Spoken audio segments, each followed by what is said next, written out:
The big story, factual and timely.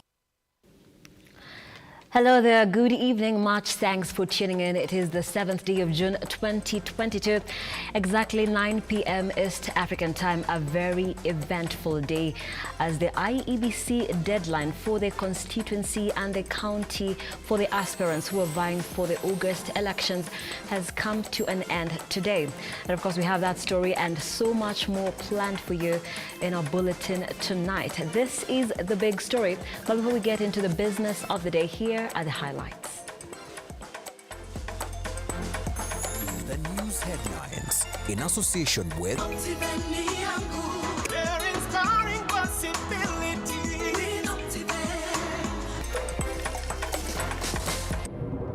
The big story, factual and timely. Tonight on The Big Story, blow after blow.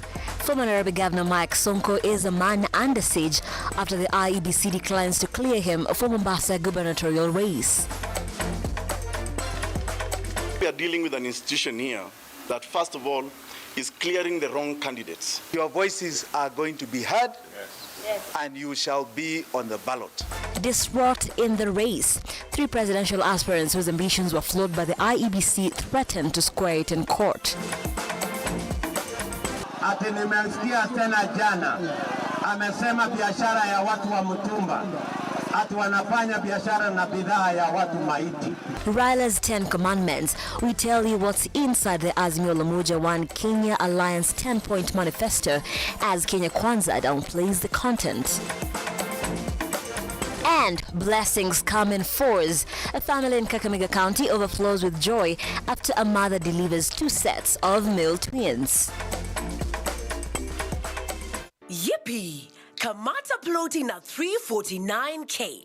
Oh yes, for only 349,000 Kenyan shillings, you become a plot owner at the Great Oasis Gardens, Nanyuki. The Great Oasis Gardens, Nanyuki is located along the Nanyuki-Rumuruti Road, only 11 minutes from the Cedar Mall and right opposite Mount Kenya Wildlife Estate. This is the best place to establish the getaway home that you have always dreamt about. For every 349,000 that you deposit or pay as installment towards any of Optiven's plot of land, you get 10K cash back instantly. Jaza basi twende Nanyuki. Bigger is indeed better.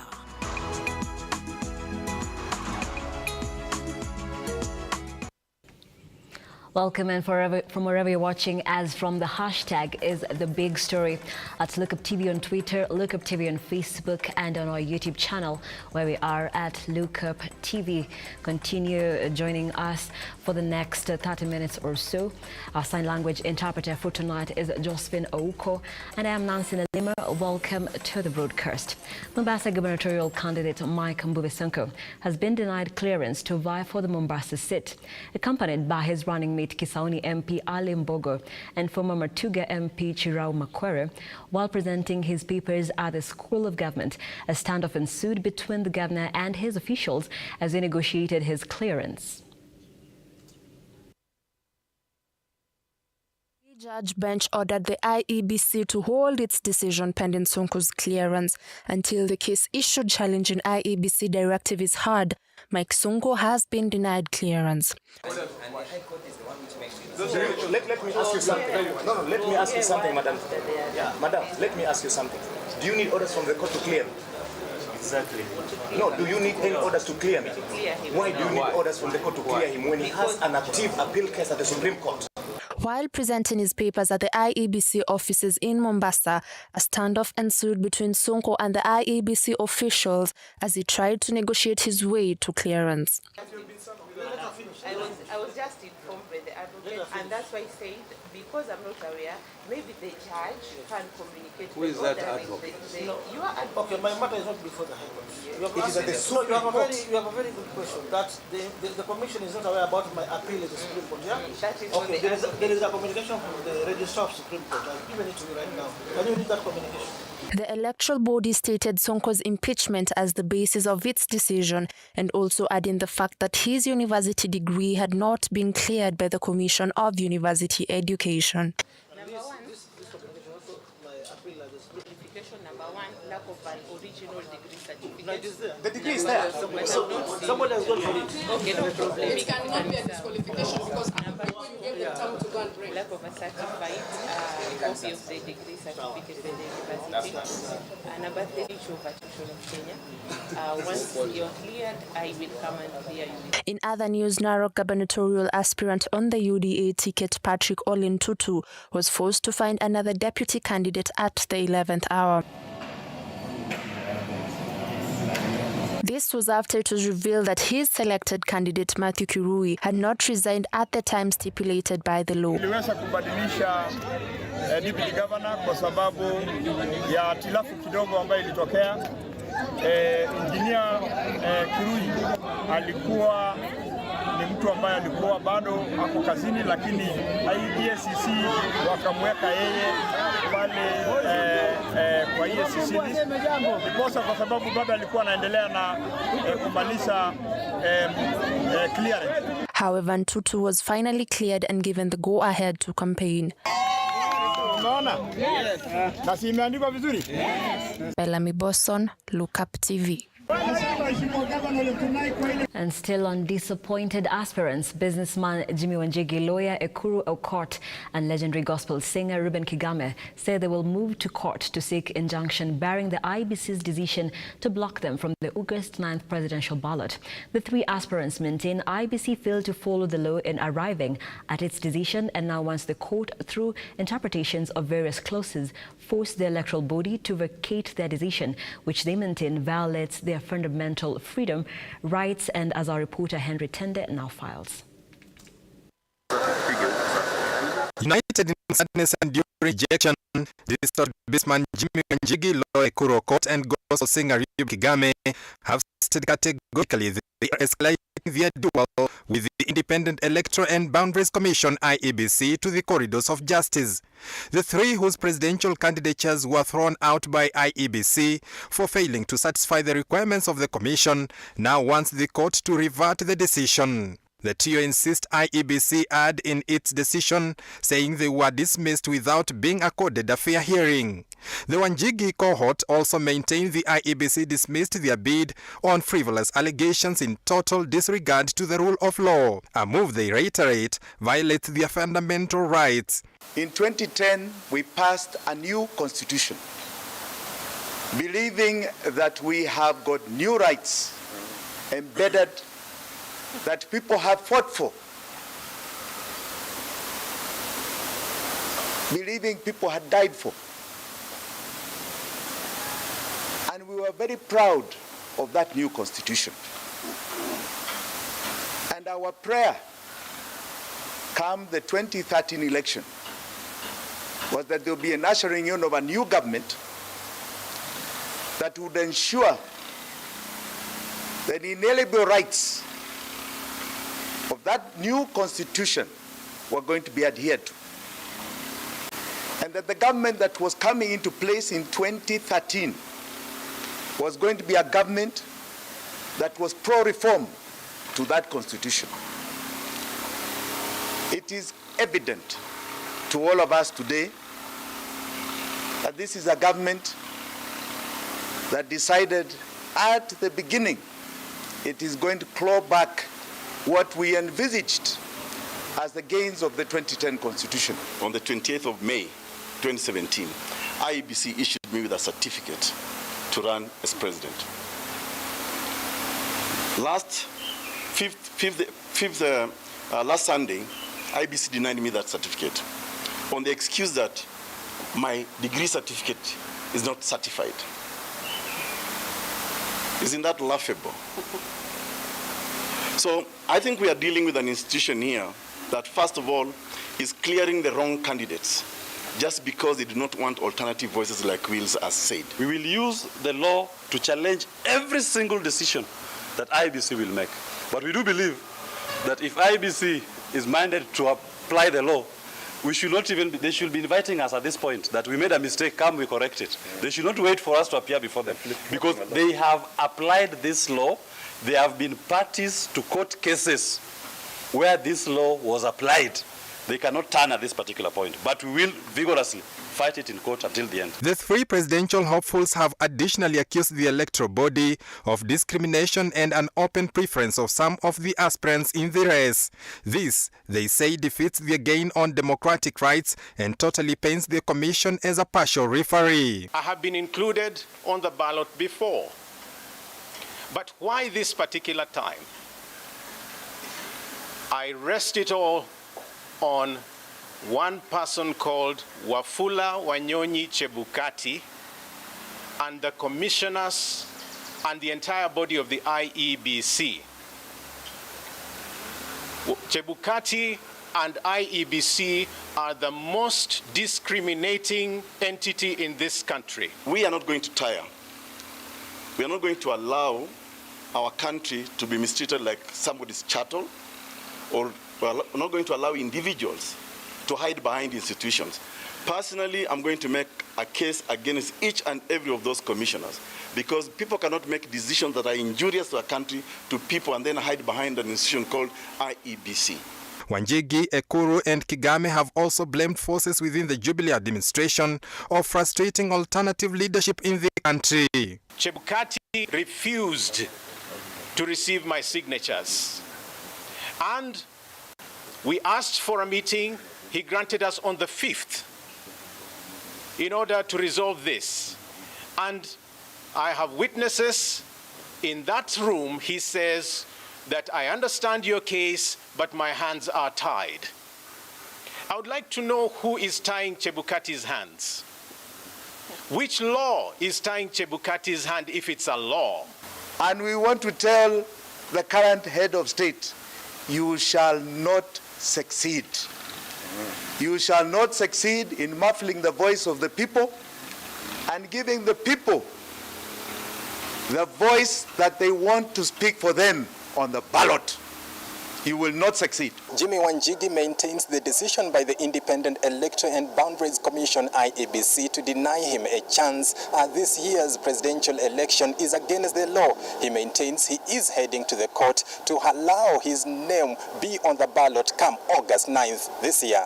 Henry Tende, Look Up TV. Thank you, Henry Tende. And on to election preparedness. With less than 70 days to the August 9th presidential elections, the Media Council of Kenya, in partnership with the Katiba Institute, on Tuesday held a media caucus on election preparedness to hold discussions on the role of the media in achieving peaceful elections. Stakeholders who attended the event have insisted on the need of the media to uphold free and fair coverage as part of its core mandate. Senge Suzy with more. As the August 9th polls gathers momentum, the Media Council of Kenya, inflanked by the Katiba Institute, today came out to address some of the rhetorics raised by political figures that objectivity and fairness is missing in some of the reports by a number of media houses.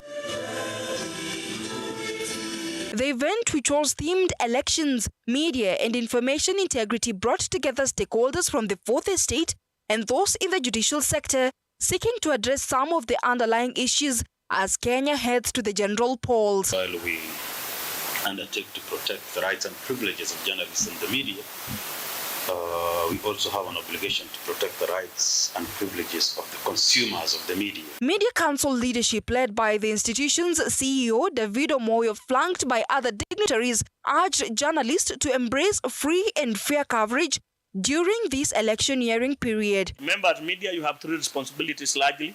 You have the responsibility to the voter. You must give information, fair, extensive information to our voters to enable them elect whoever they think can lead them. So that's a big responsibility. So let's give voters a lot of information, and which information, especially in this era of misinformation, information that is factual, that is relevant and topical. Obviously, we have a responsibility to the candidates. Let's give this kind of much as there are too many, but give them a fair and a chance to sell their agendas, even if they don't have, even if it is cut and paste from others. Also reminding the media from time to time about the ethics, the principles of balance and objectivity, and making sure that people can see and trust that we are balanced and objective. In a rejoinder, Katiba Institute Executive Director Christine Nkonge tasked the media to embrace fact check on stories before publication so as to avoid triggering violence and incitement. We've heard of deepfake videos and others that people use to, provide misinformation against candidates or other persons they are opposed to, and of course as well to what can I call issues of violence in our country. Violence and elections also come in hand sometimes. So information integrity is up to us, the media, playing the role of checking the facts so that we are sure that the information that they are passing is actually truthful. On another twist, the Royal Norwegian Ambassador to Kenya, Ghana, Andreas, has assured the stakeholders of his country's full support to the achievement of a free and fair election. He has also commended the Parliament for passing a law in the year 2016 that allows citizens to access information, widening the scope of fact verification. Let me also join others in lauding Kenya's efforts in implementing the Access to Information Act of 2016. That really paved the way to the constitutional promise of access to credible, accurate and timely information. I'm sure you will discuss that a lot today, but let me just also emphasize from my perspective and from my own country how important this is. Maybe 15 years ago, 20 years ago, maybe not that long, we changed our system in Norway. Before that, everything was off limits to the public, unless you had a very good reason to get access. Even as we near the August 9th presidential elections, the role of the media in covering campaigns, voting and results announcements cannot be underestimated. The ball is now in the court of the Fourth Estate to ensure they demonstrate integrity in the whole process. Question is, who shall stand this test of time? Senge Suzy, Look Up TV, Nairobi. Thank you, Senge Suzy. And in line with that story, I will take the honors of informing you that Look Up TV is an objective and an unbiased media. And of course, we aim to make sure that our stories are factual and timely, so you can definitely bank on us. But it is a good time to take a very short break, a fast break here on The Big Story. Keep tweeting, giving your comments and your feedback at Look Up TV on Twitter, on Facebook, and of course on our YouTube channel where we are at Look Up TV. Don't go too far.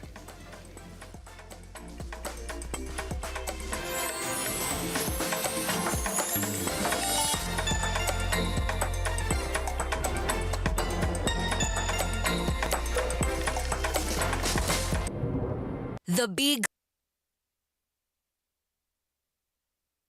Yippee! Kamata floating at 349K. Oh yes, for only 349,000 Kenyan shillings, you become a plot owner at the Great Oasis Gardens, Nanyuki. The Great Oasis Gardens, Nanyuki is located along the Nanyuki-Rumuruti Road, only 11 minutes from the Cedar Mall and right opposite Mount Kenya Wildlife Estate. This is the best place to establish the getaway home that you have always dreamt about. For every 349,000 that you deposit or pay as installment towards any of Optiven's plot of land, you get 10K cash back instantly. Jaza basi twende Nanyuki. Bigger is indeed better.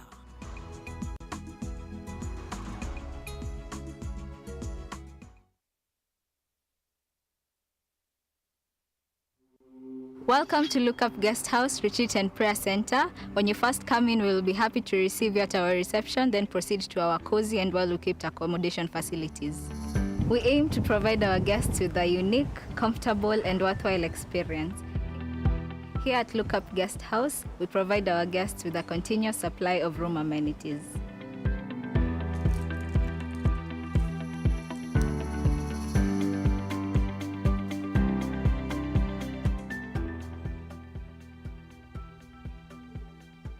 A cool environment for all your retreat activities. Look Up Guest House, Retreat and Prayer Center. For reservation, contact us on info@lookupguesthouse.org or call us on 0746 788 707.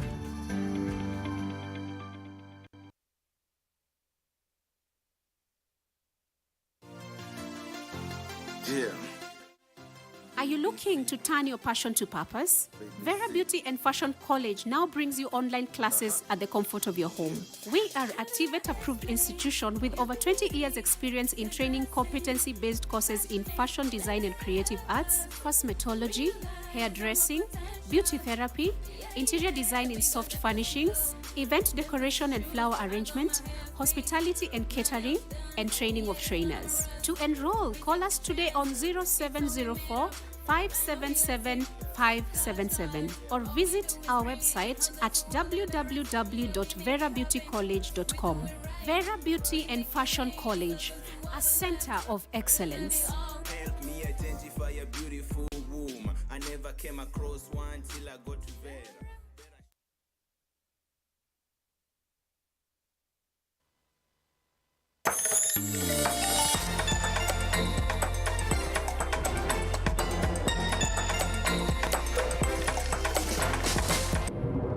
The big story, factual and timely.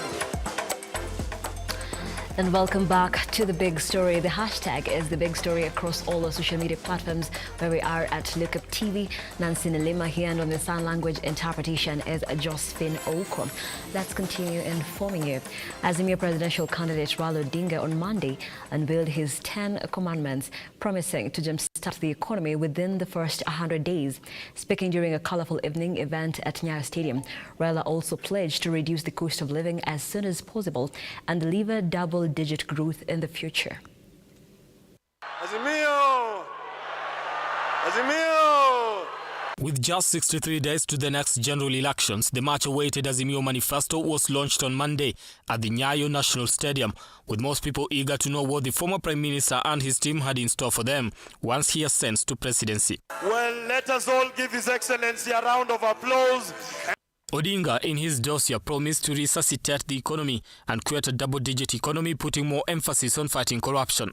Odinga's manifesto is centered on a 10-point agenda that includes Azimio la Ugatuzi. Under this, the Azimio government will seek to increase devolved resources and advance a one-county, one-product program. As president, Raila said he would increase funding to the 47 county governments, ensure food security, provide water to every home, and increase jobs. Azimio la Jitihada is the second agenda. Odinga seeks to focus on manufacturing, saying manufacturing as the driver of the economic revolution is envisaged to spur growth of all sectors of the economy, resulting in employment and wealth creation. The third agenda is Azimio la Kina Mama. This program will unlock access to financing for women-led businesses and provide support for women on other enabling factors such as access to assets for production, land tenure, and proportional representation at all levels of government. The fourth agenda is Azimio la Ukulima, which seeks to create an enabling environment for climate-smart agriculture, agro-processing, improved livestock farming, and growth of the blue economy. Azimio la Viwanda, the manufacturing sector, is expected to produce input materials like steel, copper, and glass for further processing into finished products, and secondary production of goods like engineering, manufacturing machinery, transport and agricultural machinery, tools and implements to be applied in the mechanization and automation of agriculture, livestock, blue economy, mining and processing. Azimio la Wananchi, under this they say it recognizes that whichever administration comes into power, the people remain sovereign and the government is theirs, and there should therefore be continuity and minimal disruption even as priorities are reviewed. On matters health, it is Baba Care. Primarily, it will focus on social protection and transformation, and secondly, upscaling universal health coverage to universal health care, insisting that all citizens should enjoy the right to accessible, quality and affordable health care. Waste not a single child. The program will be an aggressive scheme to ensure that all, not some children, get rightful access to quality education. The manifesto says it will offer free education to all children from nursery to university and tertiary institutions. Maji kwa kila boma, this is committed to making clean and safe water available to all Kenyans. Administrative continuity. Now it says custodians of power must be accountable for the mandate bestowed upon them by the electorate. The cornerstones of this agenda encompass battling corruption and ensuring efficiency and optimality in public service delivery. In unveiling his blueprint for the future, Odinga outlined priority interventions he said will transform the lives of Kenyans. The first 100 days of Raila's government, he says, will focus on 3 key pillars: economic revolution, social transformation, and good governance. Under economic revolution, according to Raila, this will focus on stimulus and recovery, agriculture, livestock, environment, fisheries and blue economy, manufacturing, energy, middle and small enterprises, the digital economy, youth, creative economy and sports, tourism, public expenditure and debt management. Under social transformation, this is anchored on Inua Jamii, Baba Care and nation building. Under good governance, Odinga in his manifesto outlines this on public service delivery and fighting corruption and security. This is Raila's 5th attempt to ascend to the top seat after failing to secure it in 1997, 2007, 2013 and 2017. Brian Amwai, Look Up TV, Nairobi. Now you know. Thank you, Brian Mwai, for that analysis of the Azimio One Kenya 10-point manifesto. Moving on, Raila's sentiments on phasing out the mitumba importation by embracing primary production in his government during the launch of the Azimio manifesto on Monday has elicited conversations among mitumba traders, with a section saying they're not ready to give up the business just yet. The Azimio manifesto suggests expanding the local textile industry that is set to promote the local fabric industry by giving mitumba importers first priority in marketing locally manufactured clothes. Our very own Cecilia Lubanga visited Toy Market to get the reaction of traders, some of who have been in the industry for years. Our textile industry was killed through liberalization. When then they brought mitumba, it killed all our textile industries. We are going to go to primary production so that our people who are importing mitumba can have good product to sell here. I'm saying that we are not moving anybody out of business. They are sentiments that have sparked conversation among mitumba sellers and Kenyans who benefit from the sector. On this sunny afternoon, we visit Toy Market, one of the most popular open-air markets in Nairobi, known for selling mitumba goods at an affordable price targeting the low-income earners. Here, we meet Mary Wanjiru, a mitumba seller who has been in the trade for 25 years in a row. The mother of 3 who specializes in children clothing has known the business to be lucrative, boasting numerous clients and subsequently a reasonable profit. Hii kazi imenisaidia, imenisomesea watoto na nimekaa nayo muda mrefu sana. Kama saa hii tunachukua kuna ya 15k na ya 25k. Sasa kwa mfano hiyo ya 25k unaweza pata hata 7k, 5k. In a high-end shop, this baby sweater could be going for probably 500 shillings and above. But here at Toy Market, where mitumba sellers have made it such a center for business owners, it's only going for 50 shillings, something quite affordable for anyone on low income. With Kenyans constantly complaining about the high cost of living, Mary has not thrown in the cards despite the significant reduction in the number of clients. Mary, who is a widow, holds the business dearly, saying the business is not only beneficial to her as the seller, but it has generated business opportunity for other entrepreneurs. Kwa mfano, kuna mwenye mimi nakuja ninamuuzia, anaenda kuuza. Kuna mwenye anaenda anauza. Si mimi naenda ya Kikomba. Kuna mwenye anakuja mimi namuuzia, anaenda kuuza. For Diana Ann, an ICT student and a mother of 1, exploring the business has relieved part of her school expenses. 2 months into the business, Diana says it's a sector that should be supported by the government instead. Hii job imenisaidia sana kujilipia classes za jioni, nalipa rent, niko na mtoi bado. Gava hafai kuifunga juu si mwananchi mdogo, inatusupport sana, tunaweza kujisimamisha kabla tu ya kufanya majob zingine. The textile industry in Kenya is considered to have the potential to play a key role in anchoring the country's deeper movement into the middle income status and serving as a source of income for the country's fast-growing youthful population. The sector has, however, faced stiff competition from the importation of second-hand clothes that has been in existence for more than 3 decades.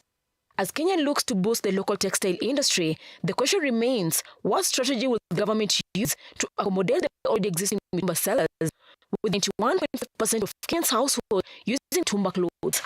Timber business is a chain subsector that has been existed in the country for over a decade. According to locals, the term is used to refer to goods other than clothes. The sector has faced threats to be phased out over allegation to localize the industry, but continues to face backlash from those at the center of the business. Cecilia Lubanga, Look Up TV.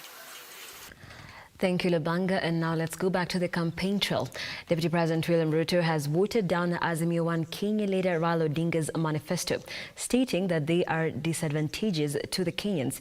Speaking in Garissa County, Ruto took swipe at Odinga, alleging that his manifesto about importation of the used cloth mitumba will cost Kenyans who depend on the business for survival. Shadrach Karevian reports. Kazi ni kazi. Kazi ni kazi.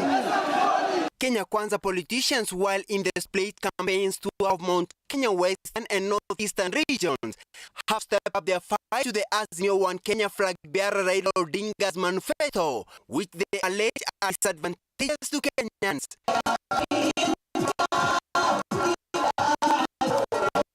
Deputy President William Ruto, during his tour of Garissa County, poked holes at Odinga's proposal on promoting local manufacturers and textile industries by using Kenyan-made mitumba clothes. The DP is saying that the move will affect mitumba sellers. Nasema biashara ya watu wa mtumba, hatu wanafanya biashara na bidhaa ya watu maiti. Mimi nataka niwaambie wale wote wanafanya biashara ya aina zote, wale wanafanya biashara ya mtumba, watu karibu milioni 2 wanafanya hiyo biashara. Mimi nataka niwahakikishie hakuna mtu ataharibu biashara yenu. Na ndio hii mzee ya kuzimia anasema ya kwamba ati akiingia atapiga marufuku nguo za mtumba. Tungetaka tumwambie kwa sababu yeye hawezi jua. Mtu ambaye anadharau kanisa, mtu ambaye anadharau Wakenya wa kawaida. Ningetaka nikuambie bwana kuzimia, kanisa hazitafungwa, mtumba haitapigwa marufuku kwa sababu wewe hutakuwa rais wa Jamhuri ya Kenya. The Kenya Kwanza politicians trained their guns against Azimio politicians, accusing them of doing nothing despite being part of the government. Ahidi wa Kenya ufanye saa hii. Wacha kuahidi wa Kenya, wewe uko na serikali na ndugu yako. Ile munaahidi mufanye saa hizi. Mheshimiwa Munya, wewe ni minister wa Kenya saa hii. Kabla hujatudanganya, pereka bei ya fertilizer chini. The Kenya Kwanza brigade drummed up support for Ruto's presidential bid. Walikuwa wanataka kutudanganya, wanaturushia mahidi hivi kama kuku, wanatuambia maneno ambao tunajua hawawezi.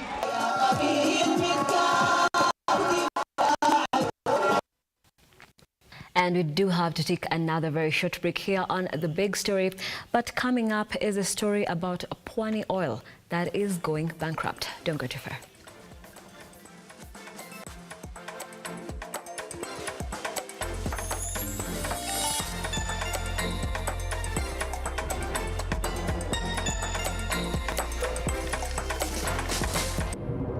The Big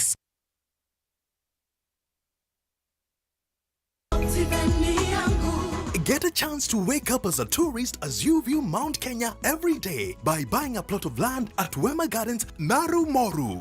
At only 400 meters off tarmac, this is the right place to build your dream home, cottages or holiday homes. You can also buy this property to give to your children as a special inheritance. Water and electricity are in the vicinity, while neighbors are already building their homes. These plots are specially ready for you with title deeds scheduled to be out in 6 months. Buy a 50 by 100 plot of land at Wema Gardens for only 399,000 Kenya shillings. You can also pay for your plot through our friendly 1-year installments plan.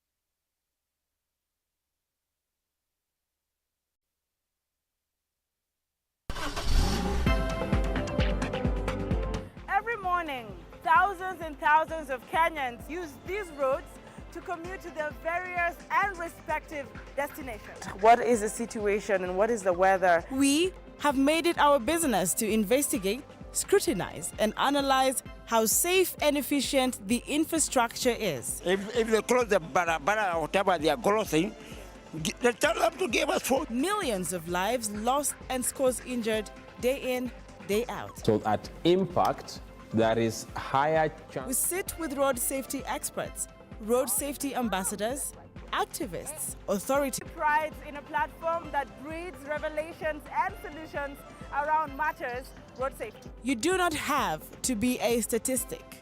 Strive to arrive alive.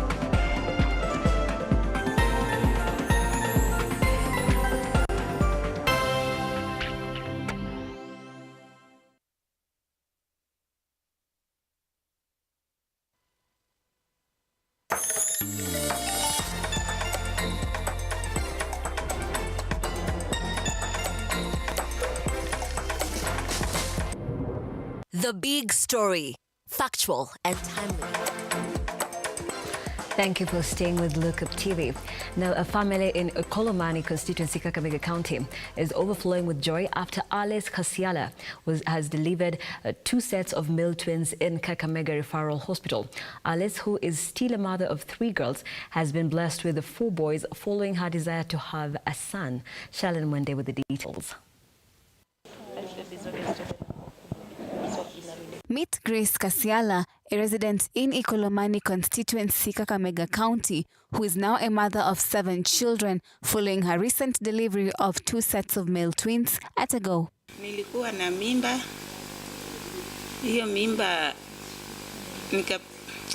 nikapepa watoto 4 kwa tumbo. Halafu nimezaa. Under normal circumstances, giving birth to 4 infants at once is technical, but Grace, notwithstanding, is now a mother of 4 bouncing baby boys, with 1 still in the incubator. Mtoto wa kwanza alitoka 2.1 kilograms, wa pili akatoka 2.1, wa tatu 2.1, mtoto wa 4 ndio alitoka 1.2. But so far, hawa watoto wengine tumeweza kuwa discharge kwa sababu wanakula vizuri. Huyu mtoto mwingine yeye bado, kwa sababu bado ni mdogo 1.2, leo ndo alikuwa amepanda to 1.235 kilogram. Sasa yeye bado yuko kwa incubator na naona ni kama tutakaa naye kwa muda tukimlisha pre-nani. The mother of 7 has been desiring a son for the longest, given that she already has 3 daughters who are in primary school, and now she might as well as be the happiest mom in town. Nilikuwa natamani mfulana, lakini kwa yote Mungu alinibarikiwa. Unajua nilikuwa nasema mtoto ni mtoto.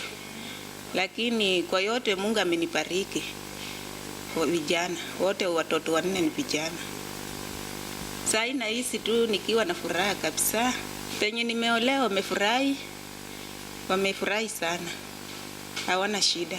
However, Grace's joy seems short-lived, as she says she cannot afford to bring up the 7 children and would require the government to chip in to facilitate the upbringing of her kids. Niko na shida. Shida yenye niko nayo ni shida ya pesa. Sisi wote hatuna kazi vizuri, na wale watoto wenye wako nyumbani wanahitaji chakula. Chakula ni ngumu kupata, na hata hao wenye nimezaa hawa wanahitaji mtu wa kuwalinda, kama mtu wa kufanyia kuwatunza. Na mimi mwenyewe sijiwezi sana, nahitaji msaada. Serikali mwezi kunisaidia. Shalin Mwende, Lookup TV.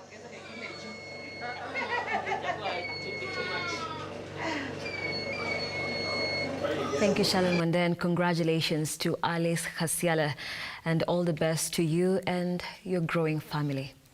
Moving on, Interior Cabinet Secretary Fred Matiang'i continued with his Eastern Region visit on Tuesday, where he has toured the counties of Meru and Isiolo to oversee the ongoing disarmament exercise. Matiang'i, who had meetings with local leaders, assured residents that all the weapons in the hands of criminals and locals will be recovered by the police. With a word of prayer, I think you've got... On his second day in the region, Matiang'i said the ongoing security operation will continue until there are over 7,000 guns in the hands of the wrong people in the counties of Marsabit, Isiolo and Meru are recovered. As you know, this is our second day in this part of our country. where we are looking at the security challenges in this general area and belt. Many of those challenges are related to a proliferation of firearms in illegal hands. We were in Marsabit yesterday, and today we have called the county security teams of Isiolo and Meru to look at this and many other issues related to insecurity in this area. While meeting local leaders from Meru and Isiolo, the Interior CS cautioned politicians inciting and abating criminals in the region, saying they will face the full force of the law. Matiang'i further said that only less than 300 guns, 3,000 bullets and a few grenades have been recovered so far. It's a challenge because of attempts on both sides to politicize an issue that has no politics at all, because under the Act, the boundaries are very well defined. This comes as the 30-day curfew imposed on Marsabit County is extended by 30 more days. We are more inclined towards, discussing our problems and looking for solutions, first of all, together before we throw the rule book at people or before, we throw the force, of our instruments of power at people. Matiang'i said more security officers will continue to be deployed to Meru, Isiolo and Marsabit to curb border conflicts and banditry. Waris Kimathi, Look Up TV. Thank you, Waris Kimathi. Now, Pwani cooking oil retailers will now be forced to take an alternative of ordering cooking oil from other cooking oil manufacturing companies, as Pwani Oil Company is disappearing off the market after the owners orders its closure, citing lack of dollars to order manufacturing products from outside the country. Barely a day after Pwani Oil ordered closure of its activities in the country, wholesalers and retailers will soon run out of Pwani cooking oil stock. According to Matthew, one of the retail shop owners in Congo area in Nairobi, ordering cooking oil products from Pwani Oil is now taking a lot of time before it is delivered. Zinakaa sana kabla tujaletewa. Ukipress order unapata labda unamaliza karibu 1 week 2 weeks kama hujaletewa, ama ukiletewa uletewi zote, unaletewa aina zingine hakuna. Yeah, maybe okay, kama wako nayo si wana supply, so obviously ni shortage. Yeah. Small business owners who sell cooking oil locally generated through ATM are yet to reap more as the number of customers increase. Sasa unaona tumeanza kupata makastoma wenye walikuwa wamezoea hizo products wanarudi wananunua hizi yetu. Yeah, YouTube. Prices sahi tunauza the lowest ni 20 bob. Tunapima kuanzia 20, 30, 50 hivyo kuendelea. Yeah. The other side. Compare to your side ingine. Sasa ukiingia super, the lowest tunaweza buy ni half liter. Meaning kama uwezi afford hiyo sasa ni ngumu. Na wenye life iko hivi. So I think ni mbao tu. Unaona saa kama kuna so unaweza toa mbao ya mafuta na budget inaweza ingiana hapo. Yeah. Pwani Oil Company ended its production at the time when the country is facing an economic crisis. As Pwani Oil closes down to a known time, this means that the prices of its products that are still in the market will shoot high, forcing the consumer to shift to other cooking oil products. Brian Kiprono, Look Up TV. Right, and it's about time for us to get some sporting action.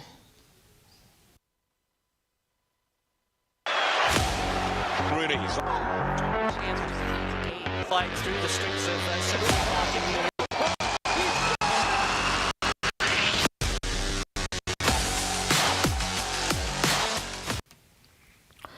Newbies FC Talanta will on Wednesday host record football Kenya Federation Premier League champions Gor Mahia in a scheduled match at Moi International Sports Centre, Kasarani.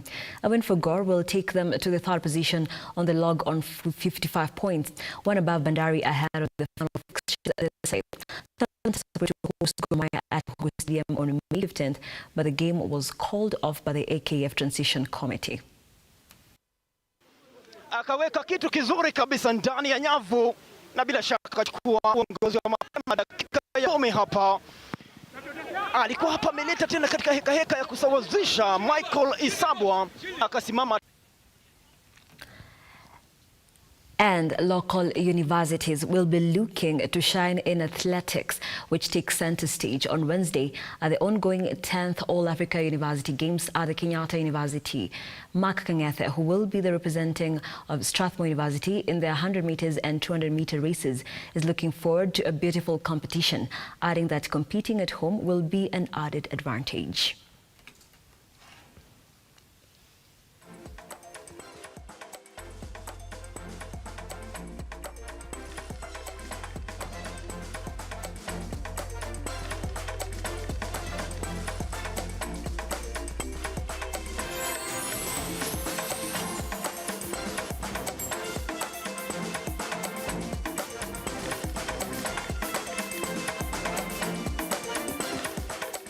Right, and our sports stories have been produced by Robert Chacha.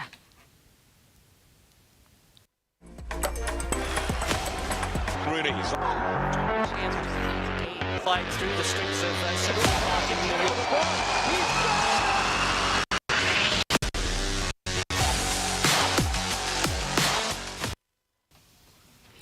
And that is all we had for you tonight here on The Big Story. But before I leave, like I promised, we value your feedback, which is very important to us. And I'll just take your comments across Facebook. James Kinyo says, it's great to see the IEBC being very strict with the candidates. Not just anyone is to be allowed to hold public office. The future of the country depends on these men and women. Proper standards should be set. Very instrumental right there. And he also says the amazing bulletin. Thank you so much, James Kenya. And he goes on to say the Azimio Manifesto seems like a fairy tale. Hopefully, if they win, they keep the promises. Tumechoka na the lies.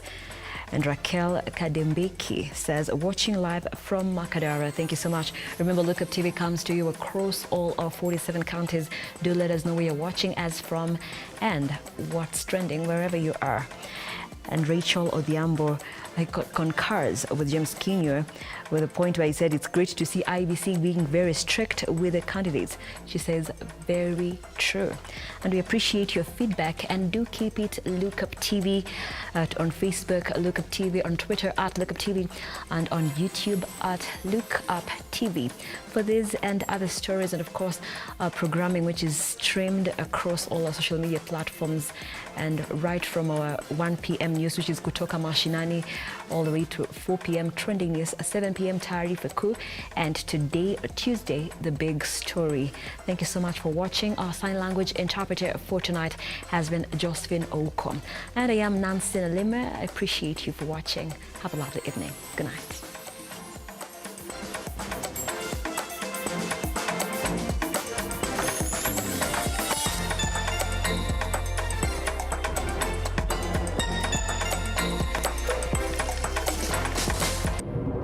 The Big Story. Factual and timely.